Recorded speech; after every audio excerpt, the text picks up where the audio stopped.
पाठ है जिसकी चर्चा अपन विगत कई दिनों से कर रहे हैं।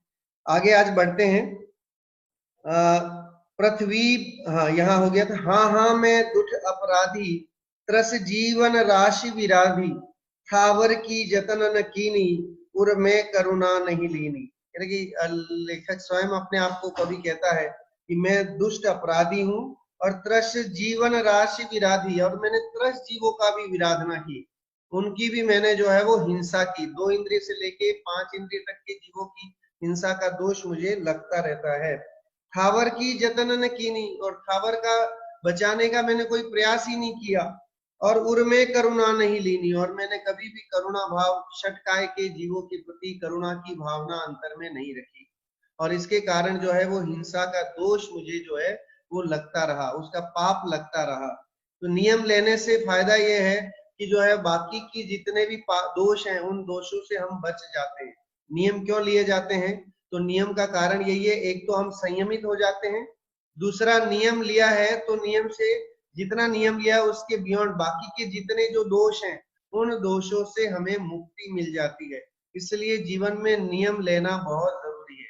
कई बार लोग कहते हैं साहब हम तो रात्रि भोजन नहीं करते, हम जमीकंद नहीं खाते, और हम जो है देव दर्शन भी डेली करते हैं, स्वाध्याय भी करते हैं, लेकिन नियम नहीं है हमारा, है ना। नियम नहीं है, हम करते सब हैं, लेकिन कह रहे हैं कि ऐसे काम नहीं चलेगा, नियम नहीं है तो फल भी नहीं मिलने वाला।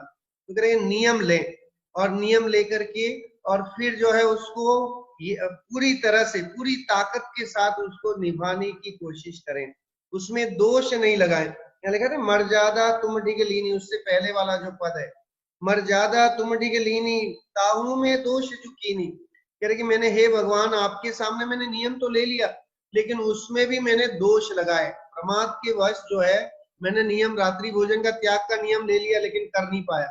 कभी ऐसा आया तो मैंने रात्रि भोजन भी कर लिया, या मैंने जमीकंद का त्याग ले लिया लेकिन कर नहीं पाया, किसी कारण से जो है मैंने खा लिया, या जो भी है, इस तरह के दोष जो है वो लगे।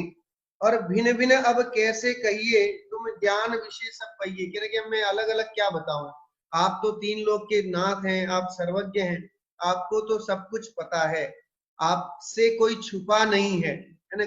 जगत के 3 लोग के जीवों के पाप आपसे नहीं छुपे हैं। हम सोचते हैं कि हम पाप करते हैं तो हम छुप, क्योंकि जगत में यही होता है कि जितने भी पाप कार्य होते हैं वो सब छुप के ही किए जाते हैं, है ना। जगत जग जाहिर नहीं होते हैं, सब छुप के किए जाते हैं। लेकिन ये हमारी मान्यता है कि हम छुप के पाप कर रहे हैं और कोई देख नहीं रहा है, लेकिन जगत में कोई न कोई तो उन पापों को देखने वाला है, और वो कौन है? कह रहे कि सर्वज्ञ भगवान है, केवली भगवान है। लोग सोचते हैं हमने उसको ठग लिया या हमने उसका बुरा कर लिया, उसको पता भी नहीं चला, लेकिन इस भाव में यहाँ नहीं पता चला, लेकिन उसके जो दोष लगे हैं ना, वो दोष तो भाव भाव में भुगतने पड़ेंगे ही पड़ेंगे। तो करेंगे लौकिक में तो यह है कि जो जगत में दिख जाता है, प्रूव हो जाता है, साबित हो जाता है, तो सजा मिलती है। और आगे जो लौकिक न्यायालय है, कोर्ट है, वो तो जब प्रूव हो जाता है तो सजा देते हैं। लेकिन ये धर्म का ऐसी अदालत है कि यहाँ पर जो है वो किसी की कोई पैरवी नहीं चलती, यहाँ कोई वकालत नहीं चलती, यहाँ सब स्वयं वस्तु व्यवस्था है कि जीव खोटे परिणाम करेगा तो नरक निगोद में जाएगा, शुभ परिणाम करेगा तो नियम से उत्कृष्ट गति जो है वो प्राप्त करेगा। इस तरह की जो सिस्टम व्यवस्था जो है वो ऑटोमेटिक है, कोई जज नहीं है। ज्ञान में जरूर केवल ज्ञानियों के आता है, लेकिन केवल ज्ञानी भी किसी को उठा पटक नहीं करते हैं कि कह रहे कि ये पापी है तो इसको निकाल के कहीं अलग कर दें, नरक में डाल दें। ऐसा काम हमारे यहाँ नहीं होता। इसीलिए जैन धर्म जो है वो अन्य धर्मों से बहुत ही डिफरेंट है, यूनिक है। उसका कारण भी यही है कि जैन धर्म के जो ईश्वर हैं वे अकर्तावादी हैं, वे कुछ करते धरते नहीं है, वे जगत का कुछ करते नहीं है, क्योंकि वस्तु व्यवस्था ही ऐसी है ना। करने कर्तृत्व की जहां बात आती है तो वहां वस्तु व्यवस्था के साथ जो है वो चैलेंज हो जाता है कि आपने जो बाय नेचर जो है उसके साथ चैलेंज किया। नेचर ये कहता है कि हर वस्तु व्यवस्था जो है अपने द्रव्य क्षेत्र काल भाव से परिणमित होती है, उसको कोई परिणाम आने वाला नहीं है ना। लेकिन फिर भी हम ये माने कि मैं करता, मैं धरता, मैं सुखी दुखी, मैं रंग कराव, मेरे ग्रह गोधन प्रभाव, मेरे सुततीय में सबल दीन, बेरूप सुबह मूरख प्रवीण। दौलत राम जी ने छह डाला में लिखा है, कह रहे कि फिर भी हम अज्ञानतावश ये मानते हैं कि मैं करता हूँ, मैं चलाता हूँ, जगत का सारा जो है वो मेरे अधीन होता है। मिथ्यात्व के कारण देखो कितना बड़ा वो हो जाता है। ये जो ऊंट वाले होते हैं ना, तो ऊंट जो पालते हैं तो वो क्या करते हैं कि ऊंट को रात को अगर जैसे अब काम वाम हो गया तो रात को उन्हें क्या करना पड़ता है कि भाई रात को जो है वो बांध के रखें, कहीं भाग नहीं जाए, कहीं इधर उधर नहीं चले जाए। तो एक ऊंट ऐसा ही था कि भाई डेली उसको रस्सी से बांधा जाता था, गर्दन में रस्सी लगाई जाती थी और बांध के रखा जाता था। अब वो आदी हो गया था कि भाई मेरा मालिक जो है वो गर्दन में रस्सी बांधता है तो मैं रात को कहीं जा नहीं सकता। अब एक दिन उसके जो है रस्सी नहीं मिली तो उसने ऐसे ही मतलब नाटक किया, अभिनय किया कि वो रस्सी बांध रहा है, खूंटा गाड़ रहा है, खूंटे में वो रस्सी लगा करके उसको टाइट कर रहा है, फिर रस्सी को उसने बांध दिया इस तरह। तो वो ऊंट क्या समझता है, वो ये समझता है कि मालिक ने मुझे बांध दिया और बस उसके बाद वो कि मैं बंधा हुआ हूं, मैं बंधा हुआ हूं, ऐसी परिणति रखता है और कहीं जा नहीं पाता। वो यद्यपि है स्वतंत्र लेकिन फिर भी उसकी परिणति में क्या बैठा हुआ है कि मैं बंधा हुआ हूं, मैं बंधा हुआ हूं, मैं बंधा हुआ हूं, ऐसी भावना है। तो जिसके कारण वह दुखी है, वो परतंत्र है। और जबकि देखा जाए तो वो स्वतंत्र है, मर्जी आए तब वो निकल जाए, लेकिन फिर भी जो है वो अज्ञानतावश, ज्ञान नहीं होने से वो ये मानता है कि मैं बंधा हुआ हूं, बंधा हुआ हूं। ऐसी ही परिणति हम सबकी है कि अनादिकाल से हम जो है किसने बांध के रखा है, किसी ने रोका है कि भाई तुम धर्म मत करो या जो है वो अपने आत्मा का अनुभव मत करो। कोई रोकता है किसी को धर्म करने के लिए, किसी ने रोका है? आप सोचो, ये समय अभी वर्तमान समय तो बहुत हमारे लिए उपकारी है। आप राजा महाराजाओं के समय देखो कि आप बोल नहीं सकते थे, आप ये कह दो कि जो है साहब मैं कोई करता धरता नहीं है इस विश्व में और जो है सब जीव स्वतंत्र है, ऐसी बात करते थे तो लोगों को जेल में डाल दिया जाता है ना। उदाहरण हमारे टोडरमल जी और ऐसे कई विद्वानों की जो उदाहरण मिलते हैं कि आप राजा से बढ़कर के किसी को नहीं, राजा को या तो ये कहो कि साहब आप ही सर्वे सर्वा हैं, आप ही हमारे मालिक हैं, आप ही अन्नदाता हैं, उनकी प्रशंसा करते रहो तो ठीक है। लेकिन जहां आपने जो है वो कुछ विपरीत बोला तो वहां पर जो है वो दंड विधान था। लेकिन अभी वर्तमान में समय में देखिए आप, हर जो है वो धर्म स्वतंत्र है, सबको विचारों की स्वतंत्रता है, अपने अपने विचारों को अपनाने की स्वतंत्रता है। आप जिस तरह से रहना चाहें ऐसी लाइफ स्टाइल रहने के लिए भी आपको कोई बाध्य नहीं करता है। अगर हमें समझ में आता है जैनाचार अच्छा है, जिस तरह से आलोचना पाठ में ये बातें बताई गई हैं, इन पे हमें अपने जीवन में अमल करना चाहिए। षटकाय के जीवों की रक्षा का भरसक प्रयास करना चाहिए ताकि उससे जो है हिंसा नहीं हो। और हिंसा नहीं होने से एक तो फायदा, पारलौकिक तो फायदा है ही, दूसरा लौकिक में भी आपकी उन वस्तुओं का जो है वो उतनी बचत होगी। बिजली व्यर्थ में जलेगी, अगर उसको आप जितनी आवश्यकता है उतनी उपयोग करेंगे तो नियम से फायदा। जल की जितनी आवश्यकता है उतना ही उपयोग करेंगे तो जल का फायदा है, मीटर कम आएगा। तो लौकिक में भी फायदा, पारलौकिक में तो महा फायदा उसका है ही कि हमें जो है वो सुगति मिलेगी, अच्छी गति मिलेगी। जीवों की दया की भावना वाले जीव ही जो है वो जिन धर्म को आगे बढ़ाते हैं, जिन धर्मी होते हैं। तो आप सोचिए कि ये हमें धर्म मिला है ऐसा, तो ये भी हमारे पुण्य ऐसे अच्छे कर्म किए थे जिसका फल हमें मिला है। आगे बढ़ते हैं। थावर की जतन न कीनी उर में करुणा नहीं लीनी। मैंने कहा करुणा भाव धारण नहीं किया। पृथ्वी बहु खोद कराई महलादिक जागा चिनाई। मैंने बहुत पृथ्वी को भी खुदा, है ना, घर महल विला बनवाने के लिए, बंगला बनवाने के लिए पृथ्वी को खुदवाया। और वहां पर पृथ्वी खुदवा करके और उसमें क्योंकि भूमि को खोदना, खुरसना, उसमें भी पृथ्वी का एक जीवों की हिंसा होती है। इसलिए सजेशन ये दिया जाता है कि बना बनाया घर ले लेना चाहिए। अगर किसी को घर खरीदना ही है तो घर बनाने की बजाय, क्योंकि बनाने में जितनी हिंसा हमें होगी उससे ज्यादा जो है वो बना बनाया ले ले तो उसमें फिर भी जो है पाप तो लगेगा। ऐसा नहीं कि पाप से बच जाएंगे, लेकिन फिर भी जो है उस जतन में, उस पूरे तामझाम से जो है वो कम हिंसा का दोष लगता है, ऐसा कहा जाता है। तो पृथ्वी बहु खोद कराई महलादिक जागा चिनाई, यानी कि महल आदि मैंने बड़े बड़े विला बनवाए, महल बनवाए और पृथ्वी को खुदवा करके और जरा भी विवेक विचार नहीं रखा। पुनि विन गाल्यो जल ढोल्यो और पंखाते पवन विलोल्यो, क्योंकि ये कवि आज से 250-300 साल पहले हुए हैं, तो उस समय तो पंखे ही चलते थे, है ना, एसी कूलर और ये चीजें तो थी नहीं, तो इसलिए पंखा झुलाना मतलब वो जैसे राजा महाराजाओं के पास दो द्वारपाल टाइप खड़े रहते थे और महाराज को पंखा झुलाते रहते थे, क्योंकि उस समय ऐसी की व्यवस्था नहीं थी। तो कह रहे हैं कि पंखा झुलाने में भी वायुकायिक जीवों की हिंसा होती है।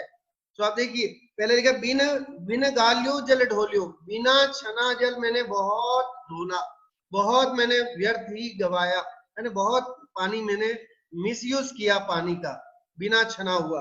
और पंखाते पवन विलोलियो, और पंखे से मैंने हवा ली, तो जिससे जो है जल ये वायु कायिक जीवों की हिंसा की दोष मुझे लगा। हाँ हाँ मैं अदयाचारी बहु हरित काय जू विदारी, कि मैं बहुत अदयाचारी हूँ, मुझ में दया नहीं रही, मैंने दया नहीं की और मैंने हरित काय को विदारण किया। हरित काय मतलब हरी सब्जियां खाना, हरे हर तरह के वनस्पति का, हरित काय से मतलब सिर्फ सब्जियां ही नहीं है, हरित काय मतलब पूरी वनस्पति, तो वनस्पति काय के जीवों की हिंसा की। इसलिए आप देखिए जैनों में खेती बाड़ी करने का निषेध होता है, लोग जो है वो खेती बाड़ी जैन होकर के खेती बाड़ी करने का काम भी नहीं करते, क्योंकि उसमें नियम से बहुघात होता है, बहुघात जीवों की हिंसा होती है। तो जैन लोग व्यापार भी जो है वो बहुत ही अहिंसक वृत्ति वाले व्यापारी वो चयन करके और अपनी आजीविका चलाते हैं। सो हाँ मैं अदयाचारी बहु हरित काय जू विदारी, मैंने बहुत ही वनस्पति कायिक जीवों की हिंसा की। जगदीश चंद्र बसु जो हुए, उन्होंने जो है ये सिद्ध किया, भारतीय वैज्ञानिक जिनको नोबेल पुरस्कार भी मिला, उन्होंने सिद्ध किया कि प्रकृति में भी मतलब वनस्पति में भी सुखी दुखी होने का अनुभव करने का क्षमता होती है, मतलब उनमें भी जान है, ये उन्होंने भी सिद्ध कर दिया। तो आप सोचिए हमारे यहाँ तो ये जैन शास्त्रों में अनादिकाल से लिखा हुआ आ रहा है, आज से है ना सालों से ये बात दिव्य ध्वनि के माध्यम से आ रही है कि जीवों के प्रति दया की भावना रखें, षट काय के जीवों की हिंसा नहीं हो, ऐसी भावना अंतर में रखें। लौकिक में जिस तरह का माहौल बना हुआ है, उसमें जिस तरह की प्रिकॉशंस बताए जा रहे हैं, वे सारे प्रिकॉशंस जो हैं जैन शास्त्रों में ऑलरेडी गर्भित हैं, भरे हुए हैं।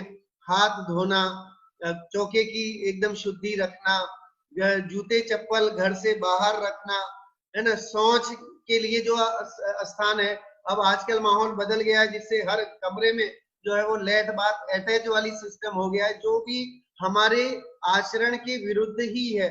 उसके लिए भी पहले तो गाँव में तो बहुत दूर जाया करते थे, आज भी मुनिराज जो है वो कोई नगर में शौच आदि की क्रियाएं नहीं करते हैं, कहीं दूर जंगल में जाकर के और वहां शौच की क्रियाएं वो करते हैं। लेकिन अब जो जिस तरह का समय बदलता जा रहा है, उसे हर बेडरूम में, हर जो है कमरे में एक लेट बाथ अटैच्ड वाला जो है वो ज्यादा पसंद किया जाता है, लेकिन उससे जो है दोष भी बहुत लगते हैं, क्योंकि इसीलिए घर की पवित्रता नहीं रहती है।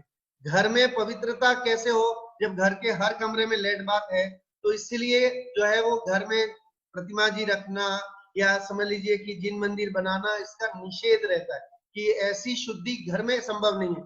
हम चाह करके घर में वैसी शुद्धि नहीं कर पाए, लेकिन चूंकि अब समय देखिए ऐसा आया है कि जिन मंदिर सब बंद है, और अब करें क्या, तो भी ऐसे समय में जो है वो भाव के माध्यम से, अब द्रव्य शुद्धि तो आप समझ लीजिए कि चाहे कितना नहा धो लेंगे, लेकिन घर की शुद्धि जो है वो घर की एक मर्यादा तक ही रहती है। मंदिर जैसी शुद्धि, मंदिर जैसी पवित्रता और मंदिर जैसे भाव घर में नहीं लग सकते। कितनी परतंत्रता रहती है घर में, आप चाहते हैं स्वाध्याय के लिए बैठ गए और तुरंत एक कॉल आ गया तो डिस्टर्ब हो गए, किसी ने वहां जो है वो दरवाजे की बेल बजा दी तो डिस्टर्ब हो गए, या और कोई समस्या आ गई जिसके कारण जो है आपको कहीं जाना पड़ेगा, हिलना पड़ेगा, कुछ ना कुछ करना पड़ेगा, तो आप वहां सभी सांसारिक कार्यों से निवृत्त नहीं हो सकते हम घर में रहिए। अब देखिए जब जिन मंदिर जी में जाते हैं तो हम 3 बार बोलते हैं ना, निस्सही निस्सही निस्सही, कहेंगे मैं सभी सांसारिक कार्यों की निवृत्ति करता हूँ, इस देहरी पे चढ़ रहा हूँ, तो अब मेरा ये मोबाइल भी बंद, व्हाट्सएप भी बंद, फेसबुक भी बंद, सब कुछ बंद, और अब मैं सिर्फ हे प्रभु आपके दर्शन, आपकी पूजा भक्ति में अपना मन लगाऊंगा, ऐसी प्रतिज्ञा करके फिर जिन मंदिर में प्रवेश करते हैं। लेकिन घर में वो शुद्धि, वो पवित्रता संभव नहीं हो पाती। तो इसी कारण, लेकिन चूंकि अब समय के कारण से हम नहीं जा पाते हैं, कई लोग जो है वो इंडिया से जुड़े हुए हैं, तो वो भी दर्शन उनको भी दुर्लभ है। तो ऐसे समय में जो है हम क्या करें? तो करें सुबह उठ करके 9 बार नमोकार मंत्र का जाप करें, सूरज को नमस्कार करें, क्योंकि सूरज में भी जो है वो अकृत्रिम चैत्यालय और जिन प्रतिमाएं जो है उसमें विराजमान है, तो सूरज को नमस्कार करने से भी उन अकृत्रिम चैत्यालयों को और चारों दिशाओं में शिरोन्नति करके फिर अपने दिन की शुरुआत हमें अभी करनी चाहिए ऐसे माहौल में। और अपना जीवन जो है वो बड़ा शांत, परिणाममय, धर्ममय रखना चाहिए, जिससे हमारे साथ ऐसी कोई घटना, ऐसा कुछ नहीं हो, ऐसा जो है वो पाप का उदय नहीं आए। सीधी सीधी सी बात है, अगर मंद परिणाम रहेंगे, अच्छे परिणाम होंगे, शांत परिणामों से जो है धर्म में लगे रहेंगे, तो हम निर्भय बने रहेंगे, हमें डर नहीं रहेगा। तो निर्भयता के लिए जो है वो धार्मिक होना बहुत जरूरी है, धर्म में लगे रहना भी बहुत जरूरी है। हाँ हाँ, मैं अदयाचारी, अपने आप को कवि कह रहा है, मैं बहुत ही है ना निर्दय था, मैंने जिन जीवों की जो हिंसा करता हूं तो निर्दयता से करता हूं। अदया, मेरे में दया की भावना नहीं रही, और मैंने बहुत वनस्पति कायिक जीवों की विराधना की। तामधि जीवन के खंदा, हम खाए धरी आनंदा। और कह रहे कि उस वनस्पति काय में जीवन के खंदा है ना, कितने जीव हैं उसमें, अनंत अनंत वनस्पति काय में जीव मौजूद है। हम खाए धरी आनंदा, हमने उसको आनंद ले लेकर के उसको खाया है।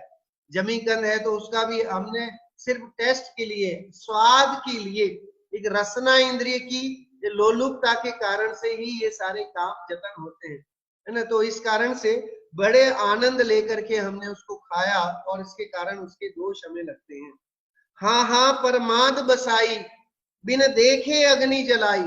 और कहना कि मैं इतना प्रमादी हो गया, इतना आलसी हो गया कि मैंने देखा भी नहीं और मैं अग्नि जला देता हूँ, शोधता नहीं हूँ। पहले आप सोचिए कि अभी भी जैसे स्टोव वगैरह जलाते हैं तो उसको चारों ओर देख लें, कहीं कोई कीट पतंग, कॉकरोच, किसी तरह का कोई जीव नहीं हो, उसके बाद जो है वो स्टोव भी जलाना चाहिए। और इवन हो सके तो बर्नर भी खोल के एक बार देख लिया जाना चाहिए कि कोई उसमें ऐसा त्रस्त जीव तो नहीं है, 2 इंद्रिय 3 इंद्रिय वाला कोई जीव जो उसमें हो। हमने गैस स्टोव दबाया, बर्नर लाइटर जलाया और तुरंत ही आग लगी, और उसमें अगर कदाचित बर्नर में कोई छोटे मोटे जीव हैं तो वो मर जाते हैं, स्वाहा हो जाते हैं, तो उसका दोष भी हमें लगता है। तो प्राचीन समय में तो कंडे वगैरह यूज करते थे, लकड़ियां जलाते थे, तो लकड़ियों को भी जो जैनी लोग होते थे पहले सोधते थे, गीली लकड़ी कभी जलाते नहीं थे, उसको सूखा करके, उसको देख करके कि कोई जीव तो नहीं है, कोई ऐसा जीव। आप देखिए पार्श्वनाथ भगवान का आता है कि पार्श्वनाथ भगवान जब जो वो है ना राजकुमार जब जा रहे थे, तो देखा कि एक जो कोई ब्राह्मण ऋषि था वो यज्ञ कर रहा था, और यज्ञ में जो है वो लकड़ियां जला रहा था, हवन कर रहा था। तो अवधि ज्ञान से पार्श्वनाथ, राजकुमार पार्श्वनाथ ने ये जान लिया कि इसमें 2 नाग नागिन है। वो कहा भी उन्होंने, लेकिन वो तो अहंकारी इतना था वो ऋषि, तो उसने कहा कहीं को कुछ नहीं है, और उसने कुल्हाड़ी मार दी, और जिससे वे दोनों जो है टुकड़े हो गए उनके। तो वहीं ऐसी वृत्ति देख करके ही अंतर में आप सोचिए कि ऐसी घटनाएं पुराणों से, उन घटनाओं को देख करके हमें बहुत हर चीज सीखने की है कि हमें ऐसी कोई क्रिया जिसमें कि हमारा प्रमाद है, अविवेक है, लापरवाही है, तो नियम से पाप लगेगा। अगर हम सचेत हैं, सावधानी पूर्वक कोई काम करते हैं, और उसके बाद भी अगर कहीं हिंसा हो जाती है, तो वहां दोष नहीं लगेगा, लगेगा भी तो उतना नहीं लगेगा जितना कि प्रमाद के कारण दोष लगता है। तो प्रमाद में लगने वाला दोष तो बहुत ज्यादा है, बहुगुणा है। और सावधानी, सचेत होकर के किए जाने वाले कार्यों में हिंसा की प्रवृत्ति, क्योंकि रक्षक की भावना है, रक्षा की भावना है, तो वहां पर पाप हमें कम लगेगा। हाँ हाँ, परमाद बसाई, बिन देखे अग्नि जलाई, कुछ देखा नहीं और मैंने आग जला दी। तामधि जे जीव जू आए, ते हूं परलोक सिधाए। और कह रहे कि उसमें जो जीव आ गए, वे सब लोग, जितने जीव थे वे परलोक सिधार गए, है ना, उनका मरण हो गया। तो इस मरण के कारण का दोषी कौन है? तो कह रहे कि उस हिंसा के दोषी हम और आप ही हैं, क्योंकि हमने अपनी अज्ञानता के कारण, अपनी लापरवाही के कारण हमने यह काम किए। तो जिसके कारण दोष लगते हैं। विध्यो अनराति पिसायो और ईंधन बिन सोधी जलायो। और कह रहे हैं अनाज वगैरह जो है वो भी जो है वो रात में भी पिसाया और ईंधन बिन सोधी जलायो, बिना शोध करके और ईंधन जलाया, लकड़ी वगैरह जो है उसको सोधा नहीं, देखा नहीं और बिना देखे ही ईंधन को जलाया अपने खाना बनाने के लिए, अपने किसी प्रयोग के लिए बिना देखे ही ईंधन को जलाने का काम हमने किया। ऐसे कई अविवेकी काम जो है हमारे घर में होते रहते हैं। कभी जो है वो कॉकरोच मारने की दवा है, तो कहीं कोई ऐसी चूहे मारने की दवा है। अब सोचिए इस तरह की दवाइयों से जो है वो सीधे वो जीव मरते। पता है हमें कि वो सीधे अगर वो उसमें वॉश बेसिन में या उसमें वो लिक्विड डाला जाएगा तो वो सारे जीव मर जाएंगे, लेकिन ऐसी अंतर में करुणा बुद्धि नहीं रहती है। और आप सोचिए जहां गांव के गांव लुटाए जाते हैं या जहां भूकंप आ जाता है, जहां एरोप्लेन के 100 लोग एक साथ क्रैश हो जाते हैं, ये सब क्यों होता है? तो उसके पीछे हम में से और उन जीवों ने भी ऐसे ही परिणाम किए होंगे, किसी ऐसे पूरी जीव राशि का एक साथ घात किया होगा, पूरा उनका गांव के गांव उजाड़ दिया होगा। थोड़ा सा कुछ ऐसा पेट्रोल या कुछ ऐसी लिक्विड डाल के पूरा कॉकरोच का गांव सफा कर दिया होगा, कोई ऐसे केंद्रीय जीवों का जो है वो पूरा सफाया कर किया होगा, जिसके कारण ऐसे ही बंधन जो है वो बंधते हैं, सामूहिक बंधन, इसे बोलते हैं सामूहिक बंधन। ऐसे बंधन जो होते हैं और जिसमें जीव इस तरह के जो है पाप कमाते हैं और उस पाप के फल में वैसा ही परिणाम उदय में भी आता है। झाड़ू ले जागा बुहारी चिवटाधिक जीव विदारी। और झाड़ू वगैरह लगाने में और बुहारी करना, इसमें भी मैंने जो है वो विवेक विचार नहीं रखा और जो आया जैसा आया उसको चलाते गए, है ना, हिंसा हो गई तो हो गई, ध्यान नहीं रखा। और चिवटी आदिक जीव विदारी, जो चीटी आदिक जो छोटे मोटे जीव है, झाड़ू लगाते समय भी हम ध्यान नहीं रखते हैं, या तो उन्हें हम जो है वो उठा करके फेंक देते हैं या मार देते हैं, तो वहां पर उसका दोष भी, और झाड़ू लगाने में भी तो दोष है, तो उस दोष का भी हम जो है वो प्रायश्चित विधि के द्वारा कि प्रतिदिन घर में रहने से कितनी साफ सफाई हमें करनी पड़ती है, साफ सफाई नहीं करें तो उसका दोष और ज्यादा लगता है। तो आप सोचिए कि साफ सफाई करने से तो यह है कि उतने जीवों की उत्पत्ति कम होगी और फिर जो है वो महापाप जो लगने वाला है वो बच जाएगा। लेकिन फिर भी घर में है, गृहस्थी में है, तो पाप से बच नहीं सकते। लेकिन बचने का तरीका क्या है? तो कि इतने पाप हैं, लेकिन इसमें जहां जितनी हम सतर्कता कर सकते हैं उतना हमें सतर्कता जीवन में लानी चाहिए। उन जीवों के प्रति दया की भावना अंतर में रखनी चाहिए, ताकि ऐसे परिणामों से, जीवों के प्रति करुणा की भावना रखने से, आप सोचिए ऐसे जीव ही आगे जाकर के तीर्थंकर बनते हैं, या अहमिंद्र या नारायण प्रति नारायण, इस तरह की ऊंची पदवियां उन्हीं जीवों को मिलती हैं जो इस तरह के परिणाम रखते हैं, जीवों के प्रति दया की भावना अंतर में रखते हैं। झाड़ू ले जागा बुहारी चिवटादिक जीव विदारी। कह रहे कि मैंने झाड़ू और चिवटी आदि छोटे मोटे जीव हैं उनको मैंने विदारण किया, उनको मैंने घात किया। जल छानी जीवानी कीनी सोहू पुनी डारी जू दीनी। अब कह रहे कि मैंने सुना था, है ना, हमारे मुनिराज पंडित लोग ये कहते रहते थे कि जल छान के पीना चाहिए, छान के पीना चाहिए। तो मैंने छान के तो पिया, लेकिन मैंने क्या नहीं किया? तो कह रहे कि मैंने जीवानी जो है वो सही जगह, उन जीवों को जिनको मैंने छाना था उनको वापस जो अपने स्थान पर नहीं मैंने पधराया, उनको अपने स्थान पर नहीं छोड़ा। आप सोचिए एक कहानी आती है, शेख अयाज की कहानी आती है और उनके पिता की कहानी आती है, शेख अयाज के पिता की। और वो अब शेख हैं, आप सोचिए। तो शेख अयाज के पिता एक बार क्या हुआ, कुएं से नहाकर लौट रहे थे और लौटे तो आके भोजन की थाली पे बैठ गए और बैठे तो उन्होंने देखा कि एक चींटी जो है वो उनके बाजू पर रेंग रही है। तो जब उन्होंने इस चींटी को देखा तो उन्हें ख्याल आया कि मैंने कुएं पे 2-4 चींटे और चींटियां देखी थी, तो ये चींटी वहीं से आई है। तो वो भोजन की थाली से खड़े हो गए। शेख अयाज की माँ ने पूछा कि भाई क्या हुआ, आपको खाना अच्छा नहीं लगा क्या? मैंने अच्छा बनाया है खाना, फिर आपको खाना अच्छा नहीं लगा, क्या हुआ? तो कह रहे ऐसी बात नहीं है, मैंने एक घर वाले को बेघर कर दिया है, मैं उसको उसके घर छोड़ने जा रहा हूँ। ऐसी घटना जो है वो एक कुरान में और उसमें भी आती है। इतना जीवों के प्रति दया की भावना अन्य धर्माधिक में भी है।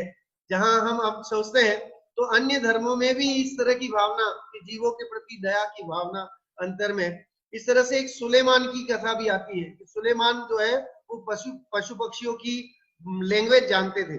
वैसे पशु पक्षी कैसे बोलते हैं उसकी लैंग्वेज उनको आती थी। सुलेमान बहुत फेमस है ईसाई धर्म में और बाकी और अन्य धर्मों में। तो एक बार वो अपने सेना की टुकड़ी के साथ जो है जा रहे थे रास्ते में, और वहीं रास्ते में चींटियों का पूरा दल जो है वो क्रॉस कर रहा था रास्ता।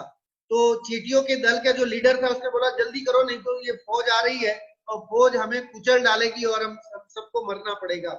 ये बात सुलेमान जो है वो सुन लेते हैं क्योंकि वो जानते थे, पशु पक्षियों की आवाज को समझते थे। तो उन्होंने अपनी सेना को रोक दिया और चींटियों से कहा कि आप लोग जो है अपना रास्ता ले लीजिए, आप अपने यथास्थान पहुंच जाइए। मुझे जो है वो अल्लाह ने सबका रखवाला बनाया है, किसी का जो है वो दोषी करने का, किसी को पाप देने के लिए मुझे नहीं बनाया।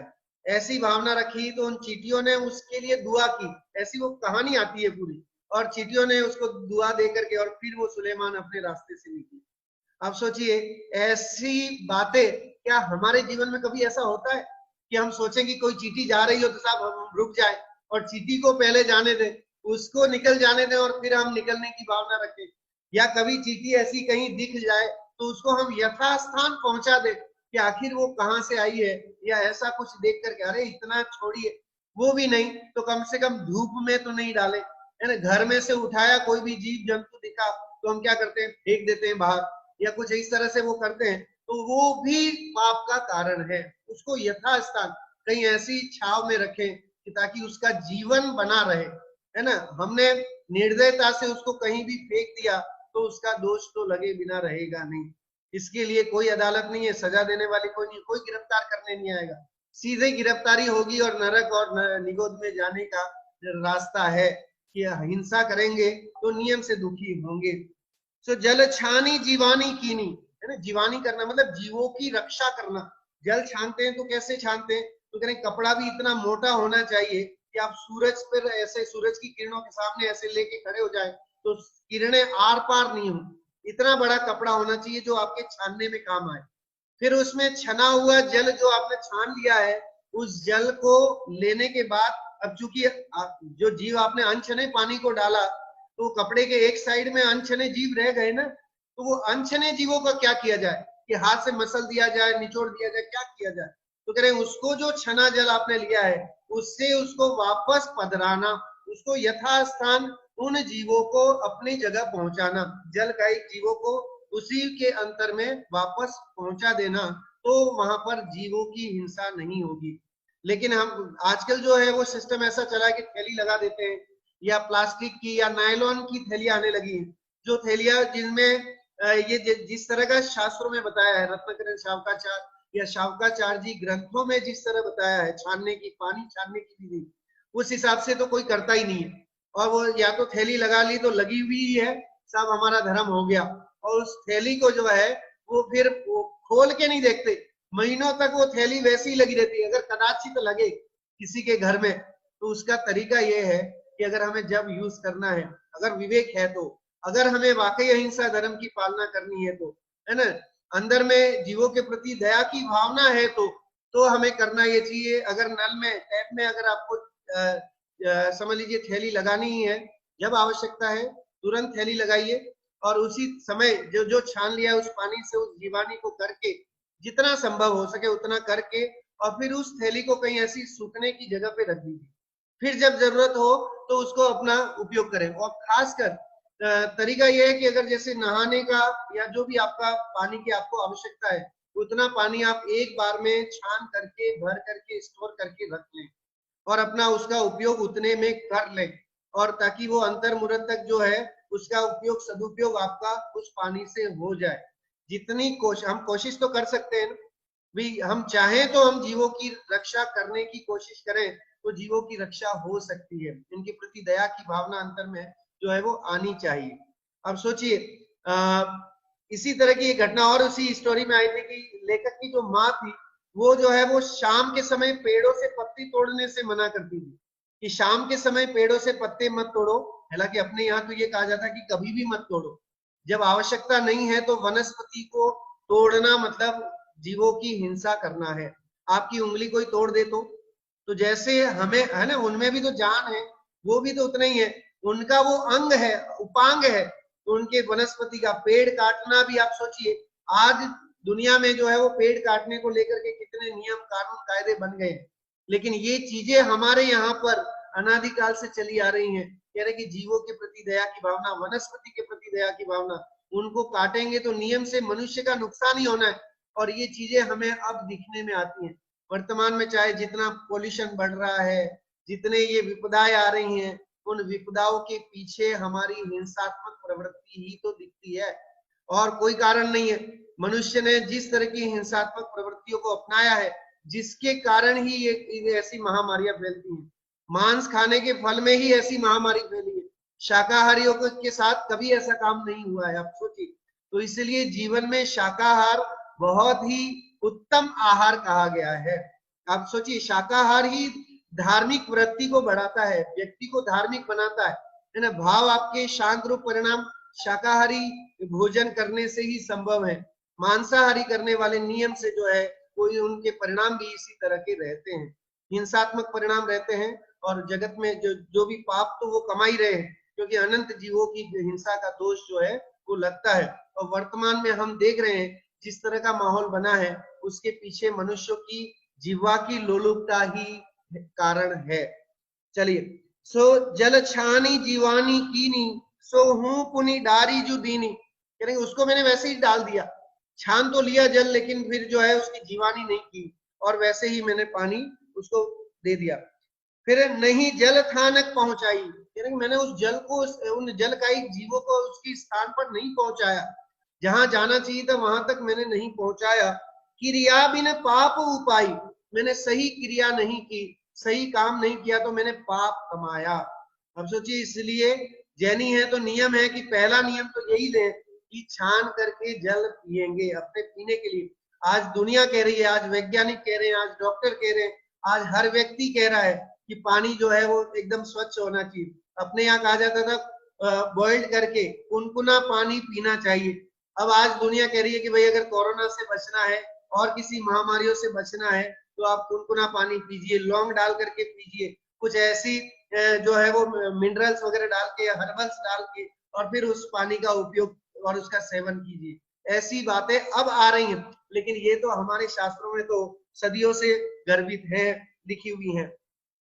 सो बिना क्रिया के, सही क्रिया नहीं करके, है ना, सही क्रिया को मैं जान नहीं पाया कि कैसे करना है, कैसे जल छानना है, इसकी विधि मुझे नहीं आई, कैसे घर में कोई भी सामान उठाना है रखना है, इसका मुझे विवेक विचार नहीं, कैसे चलना है, हमें, हम चले तो कैसे चले, ये भी हमें जिन धर्म सिखाता है कि हम चले तो जैसे हमारे मुनिराज चार हाथ जमीन देख करके चलते हैं, ऐसे हमें भी अपने आगे देख के चलना है ना। नजरें कहीं और हैं, चल कहीं और रहे हो तो नियम से जो है वो एक्सीडेंट होगा ही होगा, हिंसा होगी ही होगी। इसलिए बहुत विवेक विचार पूर्वक हमारा आचार व्यवहार होना चाहिए। जीवन में सफल होना है, जीवन में सादगी लानी है, या समझ लीजिए कि आत्मा, समझिए मोक्ष मार्ग में भी बढ़ना है, तो भी सदाचार के बिना संभव नहीं है। जीवन में सदाचार नहीं है तो संभव नहीं है कि आपका मोक्ष मार्ग में आगे बढ़ सकते हैं। जीवन में सदाचार नहीं है तो जीवन भी आपका, जो लौकिक जीवन भी सुखमय नहीं हो सकता है। ये हमें बहुत ही अच्छी बात यहाँ इस आलोचना पाठ के माध्यम से सीखने को मिल रही है। जल मल मोरिन गिरवायो, क्रमि कुल बहु घात करायो। और क्या किया, अनछना जल जो है, मोरिन मतलब जो छोटे मोटे नाले वगैरह होते हैं, नालियां, तो अनछना जल मैंने बहुत बर्बाद किया, है ना। टैप चालू है तो चालू ही है, नल चालू है तो चालू है, या नहा रहे हैं तो 4-4 6-6 बाल्टी पानी से नहा रहे हैं, अनछने जल से नहा रहे हैं, उसका कोई विवेक विचार नहीं है। तो कह रहे कि जल मल मोरिन गिरवायो और क्रमि कुल बहु घात करायो। क्रमि छोटे जीव जो होते हैं, समझ लीजिए, अनछने जल में छोटे छोटे जीव, जलकायिक भी होते हैं, त्रसकायिक जीव भी होते हैं, और ऐसे जीव जो है उन जीवों का हमने घात किया। अब तो वैज्ञानिकों ने भी एक बूंद जो है वो जल के, एक बूंद में भी कितने जीव, 36,000 समथिंग कुछ जीव है, उसकी गणना उन्होंने की है। वो गणना तो त्रस जीवों की है, एकेंद्रीय जीवों की तो गणना ही नहीं हो सकती है, वो तो उनकी चर्म चक्षु से दिखते ही नहीं है। तो अभी तो उन्होंने जो देखे हैं वो त्रस जीव जो होंगे 2 इंद्रिय टाइप के, ऐसे जलकायिक जीवों को इन्होंने देखी। तो ऐसे कितने जीव उस एक बूंद में होते हैं, तो हम तो सोचिए कितना सारा पानी जो है वो व्यर्थ बहा देते हैं। आप सोचिए एक बूंद अनछना जल अगर किसी छने हुए जल में गिर जाए तो पूरा जल अनछना हो जाता है। तो आप सोचिए इतने एक बूंद के पानी में कितने जीव होते हैं कि वो आपका बहुत सारा छना हुआ जल भी अनछना कर देता है, इमीडिएट वो जो है वो अनछना हो जाता है, उसको फिर से छानने की जरूरत पड़ती है। तो क्रमिकुल बहुघात करायो, बहुत घात उसमें हुआ। बहु लिखने से मतलब यहाँ अनंत, समझ लीजिए अनंत जीवों की घात जो है अनछने जल का जीवन में उपयोग करने से होता है। नदियन बीच चीर धुआए, पोषण के जीव मराए। और उस समय तो जो है ये जब लिखी गई होगी आलोचना पाठ, उस समय तो जो है लोग नदियों में ही जाते थे कपड़े धोने के लिए। आजकल जो है वो मशीन आ गई है घर में, लेकिन उसमें भी विवेक विचार नहीं है। सबके जैसे भी जो भी कपड़े हैं सब मशीन है तो डाल दिया, उसमें देखा नहीं कि कौन शुद्ध है कैसा है नहीं है, और वैसे ही चला देते हैं, है ना। तो इसमें भी हमें बहुत सावधानी रखनी चाहिए। वहां पर भी आप देखें जो ऑटोमेटिक मशीन आती है तो उसमें तो विवेक विचार की कोई बात ही नहीं है, क्योंकि सीधा अनछना जल ही आता है टैप से सीधे, और वो अनछना जल जो है वो ऑटोमेटिक मशीनों में अंदर जा करके और कपड़े धुलते हैं और उससे फिर वो काम होता है। लेकिन अगर जो मैनुअल वाली अगर खरीदे, तो आज खरीदता कौन है, लेकिन मैनुअल वाली सब जो है वो ऑटोमेटिक के का जमाना है, तो उसमें हिंसा का दोष लगता है। और ये मैं कह रहा हूँ चलो नहीं छोड़े तो कम से कम ये दोष लग रहा है, इसका प्रायश्चित तो प्रतिदिन करें। अगर मैनुअली होती है तो फिर भी छान करके डालने का विधान हो सकता है धोने के समय, क्योंकि कपड़े धोने में तो हिंसा है ही है, उसमें तो उससे बचा नहीं जा सकता। जलकायिक जीवों की हिंसा होती है, केमिकल डालते हैं तो उससे भी हिंसा होती है, तो इस कारण से उसका दोष तो लगता ही है। लेकिन चूंकि गृहस्थ हैं तो उससे बच भी नहीं सकते हैं, लेकिन अब नहीं बच सकते हैं तो कम से कम प्रायश्चित तो कर सकते हैं। प्रायश्चित तो हमारे हाथ में है कि हम प्रायश्चित विधि के माध्यम से जो है वो उसकी शुद्धिकरण करें। नदियन बीच चीर धुआए, नदियों में जाकर के हमने चीर मतलब कपड़ा, कपड़ों को धोए, पोषण के जीव मराए, करोड़ों जो जीव है वो उसमें मरे, क्योंकि जलकाई को उतने बड़े तालाब में जाकर के कपड़े धोएंगे तो उस पूरे तालाब के जलकायिक जीवों की हिंसा का दोष जो है लगता है। जितना कम पानी में काम होगा उतनी हिंसा कम होगी, जितना पानी बढ़ेगा उतनी हिंसा भी बढ़ती जाएगी, चाहे वो छना हो चाहे अनछना हो, है ना। क्योंकि जल कायिक भी अपने आप में एक जीव है, तो उसकी भी का दोष तो हमें लगता है। अन्नादिक शोध कराई, तामेजु जीव निसराई, यानी मैंने अन्न आदि जो है उसको शोधा तो सही, और उसमें से तिरुले वगैरह जीव जो है वो निकलवाए, छान करके अलग करवा लिए, लेकिन फिर किया क्या, तिनका नहीं जतन कराया, लेकिन उनको फिर मैंने आगे कोई देखा ही नहीं, वो कहाँ फेंक दिए, कहाँ गए, मर गए, क्या हुआ, उसका मैंने कोई विवेक विचार नहीं रखा।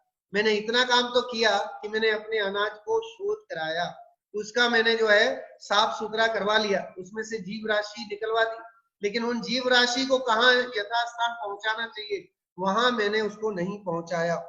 अन्नादिक शोध कराई, तामेजु जीव निसराई, अन्नादिक मैंने शोध कराए और उसमें जो जीव थे उनको मैंने निकलवाया। तिनका नहीं जतन कराया, मैंने उनका कोई यत्न नहीं किया कि वो कहाँ जाएंगे क्या होगा। गलियारे धूप डराया, और मैंने क्या किया कि गली वगैरह में धूप में ही डाल दिया उसको, और जिसके कारण वो बेचारे वहीं मर गए। ऐसी कड़कती धूप में जो है वो छोटे छोटे तिरुले 2 इंद्रिय जीव 3 इंद्रिय जीव जो है वो वहीं मर गए। तो ऐसा पूरा आप सोचिए, ये पूरा जैन आचरण विधान है कि ऐसी ऐसी गलतियां हमारे जीवन में घरों में प्रतिदिन होती हैं। उठते बैठते खाते पीते सोते जागते हर समय जो है पाप होते हैं, पाप से बच नहीं सकते हैं। लेकिन पापों से बचने के लिए इसीलिए पंच प्रभु का नाम लेने, नमोकार का जाप करने और स्वाध्याय करने, देव दर्शन करने, दान करने, ये सब जो बताए गए हैं ये सब प्रायश्चित के ही तरीके हैं। कि हम जो है प्रतिदिन दर्शन क्यों करें प्रभु के, कि दर्शन करके उनके सामने हम ऐसी प्रतिज्ञा करें कि भाई जो है मैं आपके जैसा मैं भी अहिंसामय धर्म को, परम अहिंसामय धर्म को जीवन में अपनाऊं, है ना। इस तरह की भावना रखें, प्रतिदिन उनके दर्शन करें, प्रतिदिन इस तरह की अंतर में भावनाएं रखें कि जीवों के प्रति मेरी विराधना नहीं हो। आलोचना पाठ पढ़े जिससे कि जो है किए गए दोषों का प्रायश्चित हो सके, लेखा जोखा हो सके कि कितने जीव मेरे से मरे हैं या कितना मैं पाप करता जा रहा हूं। तिनकी नहीं जतन कराया, गलियारे धूप डराया, कि गली वगैरह में मैंने उनको धूप में ही डाल दिया। पुनि द्रव्य कमावन काजे, बहु आरंभ हिंसा साजे। द्रव्य कमाना, द्रव्य मतलब पैसा, तो पैसा कमाने के लिए भी मैंने बहुत पाप किया। अन्याय अनीति जो भी जैसा भी है, बस उद्देश्य ये रखा कि पैसा आना चाहिए, और चाहे किसी की भाव हिंसा हो, किसी की द्रव्य हिंसा हो, कोई लेना देना नहीं। तो पुनि द्रव्य कमावन काजे, बहु आरंभ हिंसा साजे, कह रहे कि रुपया पैसा कमाने में भी बहुत हिंसा होती है, लगती है। किए तिसना वश अग भारी, करुणा नहीं रंच विचारी। और कह रहे कि तृष्णा के कारण से, लालच है, लोलुपता है, जिसके कारण से अध भारी, इतने बड़े बड़े पाप मैं करता जाता हूँ। करुणा नहीं रंच विचारी, मुझे जरा भी इसके प्रति करुणा भाव अंतर में नहीं है, जरा भी मैंने ये नहीं रखा कि इन जीवों की हिंसा होती है। अपनी तृष्णा के कारण जो है हम और आप क्या करते हैं, तो कह रहे कि चाहे वो जो जमीकन खाते हैं, रात्रि भोजन करते हैं, सत्य व्यसन का जो सेवन करते हैं, वे सब तृष्णा के वश होकर के, है ना, तृष्णा वश धनवान के ना, कबहु न सुख संसार में सब जग देखियो छान। कह रहे कि तृष्णा दाम बिना निर्धन दुखी, और तृष्णा वश धनवान, कह रहे कि निर्धन है तो उसके पास पैसा नहीं है इसलिए दुखी है, और तृष्णा के कारण जो है वो धनवान दुखी है। तो कहीं भी सुख नहीं है, सब जगह देखो छान, कह रहे हर जगह देख लिया लेकिन कहीं सुख दिखाई नहीं देता है। हर जगह ऐसी प्रवृत्ति है जिसके कारण दुख ही दुख बढ़ता है। और सच्ची ऐसी प्रवृत्ति के कारण हम सोचते हैं कि संसार क्यों बढ़ रहा है, हम क्यों बार बार फुटबॉल की तरह जो है वो अलग अलग भवों में, अलग अलग गतियों में भटकते रहते हैं। तो उसका कारण यही है कि ऐसी सदवृत्तियां नहीं है, सदाचारमय जीवन नहीं है, जिसके कारण जो है वो गति रुकती नहीं है। पंचम गति कैसे मिलेगी, तो कह रहे अहिंसा में जीवन से मिलेगी, पंच महाव्रत से संभव है। मुनिराजों के जब पंच महाव्रत होते हैं जिसमें षट काय के जीवों की सूक्ष्म हिंसा का भी त्याग होता है, सर्वत्र त्याग, तब जाकर के धर्म फलता है, तब जाकर के जो है वो कर्म करते हैं। तो आप सोचिए उसकी प्रयास हमें गृहस्थ अवस्था में रहकर के शुरुआत करनी है। मुनि डायरेक्ट तो नहीं बनेंगे ना, पहले प्रयास करेंगे, पहले व्रत होंगे, और व्रत होकर के फिर महाव्रत होंगे, पहले अणुव्रत होंगे फिर महाव्रत होंगे। सीधे महाव्रत जो है वो तो विरले ही होते हैं जो सीधे ही, है ना, जैसे ही वैराग्य हुआ और जिन दीक्षा धारण कर ली, ओम नमः सिद्धेभ्य बोला और वस्त्र आदि त्याग करके और वन जंगल में चले जाते हैं। लेकिन प्रयास हम इस तरह से करें कि हम अगर मुनि नहीं बन सकते हैं तो कम से कम मुनियों जैसा जीवन हमारे दैनिक लाइफ में हम उसे किस तरह से अपना सकते हैं, कर सकते हैं। ये शास्त्रों में जो है आता है कि गृहस्थ भी मुनि जैसा बन सकता है।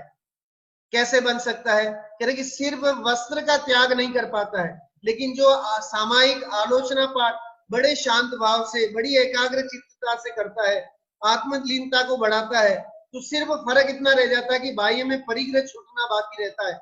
वे निष्परिग्रही होते हैं और हम परिग्रह से सहित है, लेकिन उतनी लीनता, उतनी तरलीनता गृहस्थ भी चाहे तो वह भी कर सकता है। प्रयास करे, अभ्यास करे, सामायिक करे, प्रतिक्रमण करे, जिसके माध्यम से उतना पुण्य का संचय जो मुनिराज वहां पर कर रहे हैं अपने महाव्रत का पालन का, वैसा ही पुण्य का संचय जो है वो गृहस्थ भी कर सकता है, जीवों के प्रति दया की भावना रख के, षटकाय के जीवों के प्रति करुणा की भावना रख करके, और इस तरह से जो है वो जीवन को हम सुखमय बना सकते हैं। ये हमारा जैन लॉ है एक तरह से, कि अगर हमें जीवन जीना है तो इन इन चीजों के प्रति हमें जो है वो उन जीवों को भी जीने का अधिकार देना चाहिए। जियो और जीने दो बोलते हैं ना, तो जियो और जीने दो सिर्फ नारे तक ही सीमित नहीं रह जाए और वह जीवन में भी आए। तो उसका फल है कि हम दूसरों को भी जीने का अधिकार दें, हर एकेंद्रीय तक के जीव को जीने का अधिकार है, ऐसा हम सोचें। और पूरी सृष्टि इस तरह की सोचने लग जाएगी तो कोई महामारी या कोई ऐसी बीमारियां आएंगी ही नहीं। अब सोचिए जिस दिन पूरे विश्व में इस तरह की भावना आएगी, सभी जीवों के प्रति दया की भावना, सबके प्रति वात्सल्य की भावना जब जागृत हो जाएगी, तब ऐसी समस्याएं नहीं आएंगी। अब सोचिए जो समस्याएं हम झेल रहे हैं, वैसी समस्याएं जो है वो इसी कारण आती हैं क्योंकि हिंसात्मक प्रवृत्तियां जो है वो बढ़ती जाती हैं। और पिछले कई अगर हम देखते हैं दशकों में, तो हिंसात्मक प्रवृत्तियों ने जो है वो बहुत कह सकते हैं कि एक सिरमौर है ना, बहुत ही अपना हद पार कर दी थी, जिसके कारण ही जो है इस तरह की प्रवृत्तियां हुई, जिसके कारण मनुष्य थोड़ा संयमित हुआ है, डर के मारे ही सही। पहले लोग आप सोचिए अपने यहाँ जैन आचार में बताया घर का बना बनाया खाना खाना है, कहीं बाहर भटकना नहीं है। आज अब लोग जो है होटल का खाना पसंद नहीं कर रहे, अब उन्हें डर लग रहा है कि अगर हम खाएंगे तो ये हो जाएगा वो हो जाएगा। शास्त्रों में तो पहले ही लिखा है शोध करके खाना खाओ, घर का बना खाना खाओ, कहीं बाहर मत भटको, क्योंकि वहां शुद्ध जल किसने छाना होगा, होटल वाले ने। कहाँ वो विवेक विचार रखेगा, कहाँ वो भिंडी सही कतरेगा, कहाँ उसको शोधेगा बनाएगा, क्या करेगा वो वहां। उसे तो स्वार्थ है पैसा कमाना, है ना। मार्केट में होटल आदि में या जितना भी है, उसका स्वार्थ तो अपनी अर्निंग करना है, उसे आपके धर्म की परवाह थोड़ी है। भाई हमें तो अपना लोटा छानना है, अगर हमें अपने धर्म की परवाह है तो हमें जो है इसका त्याग करना चाहिए। अब दुनिया करने लगी है, डर के मारे ही सही, लेकिन अब सही स्वरूप समझ करके करें कि बाहर का भोजन भी जो है वो हो सके तो त्याग करें, घर का ही भोजन करने का नियम ले। इस तरह की प्रवृत्ति अंतर में रखें तो जीवों के प्रति दया की भावना रहेगी, और इस तरह से हमारा धर्म भी फलेगा, हमारा आचरण सुधरेगा और हम एक अच्छी प्रभावना कर पाएंगे। जय जिनेन्द्र। सभी को जय जिनेन्द्र। पहले ये प्रश्न का उत्तर बच्चे देंगे तो अच्छा रहेगा।